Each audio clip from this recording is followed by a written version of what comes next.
एक railway station की भीड़ भाड़ में हर दिन सैकड़ों लोग आते जाते रहते थे। उन्हीं में एक चेहरा हर यात्री को रोज दिखाई देता था। फटे पुराने कपड़ों में लिपटा, उलझे बालों और मैले चेहरे वाला एक बूढ़ा भिखारी।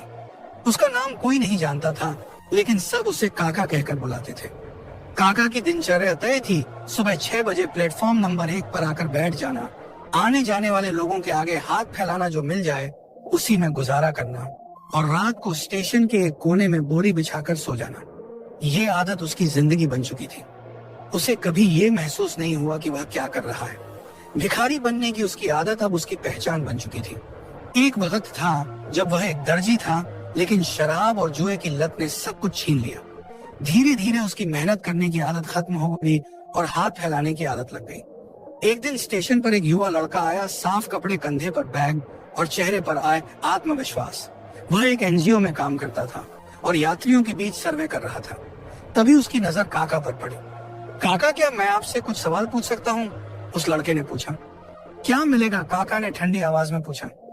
कुछ नहीं, बस बातें करनी है। लड़के ने काका के साथ बैठकर बातें शुरू की। उसने पूछा, आप पहले क्या करते थे? काका ने बताया, मैं दर्जी था। अच्छा काम करता था, लेकिन फिर आदतें बिगड़ गईं बेटा। अब तो यही जिंदगी है। लड़के ने कुछ देर चुप रहकर कहा, काका, क्या आपने कभी कोशिश की अपनी आदतें बदलने की? काका ने हंसते हुए कहा, अब इस उम्र में क्या बदलेगा बेटा? काका, आदतें उम्र नहीं देखती, इरादा देखती हैं। उस लड़के की बातों ने काका के मन में एक हलचल पैदा कर दी। उस रात वह चैन से नहीं सो सका। उसे अपनी जिंदगी की पुरानी तस्वीरें याद आने लगी, अपनी पत्नी, बच्चे और वो छोटा सा सिलाई का काम। सुबह जब वह फिर प्लेटफॉर्म पर आया तो वही पुरानी आदतें उसे खींच लाईं। मगर उस दिन एक यात्री ने उसे डांट दिया, काम करने की उम्र में भीख मांगते शर्म नहीं आती? काका को गुस्सा तो बहुत आया, लेकिन साथ ही वो बात भी याद आई, आदतें उम्र नहीं देखती, इरादा देखती हैं। काका ने फैसला किया कि वह कुछ बदलेगा। अगले दिन वह स्टेशन के पास एक पुराना सिलाई वाला दुकान खोजने निकल पड़ा। बहुत ढूंढने पर एक पुराने दर्जी से मिला, जिसने कभी काका को सिलाई सिखाई थी। क्या मैं यहाँ कुछ दिन काम सीख सकता हूँ? काका ने झिझकते हुए पूछा। दर्जी पहले तो हंसा, फिर उसकी आंखों में ईमानदारी देखकर बोला, आ जा, लेकिन मुफ्त में नहीं। आदत बदलनी है तो मेहनत भी करनी होगी। काका ने अगले दिन से पुराने सिलाई मशीन के पास बैठकर काम सीखना शुरू किया। हाथ कांपते थे, आंखें धुंधली हो गई थी, लेकिन हौसला दिन ब दिन बढ़ता जा रहा था। आदतें एक दिन में नहीं बदलती। जब काका को काम करने की थकान होती तो उसके अंदर की पुरानी आदतें उसे फिर से भिखारी बना देने की कोशिश करती। क्या जरूरत है इतनी मेहनत की, उसका मन कहता। लेकिन फिर वही लड़के की आवाज उसे याद आती, इरादा देखती हैं आदतें। हर दिन काका खुद से लड़ता, खुद को खींचता, खुद को संभालता। वह अब स्टेशन के उस कोने में नहीं सोता था जहां पहले बोरी बिछाता था। उसने एक छोटा कमरा किराए पर लिया, जिसमें पुरानी सिलाई मशीन रखी थी। धीरे धीरे काका की सिलाई की पहचान बन गई।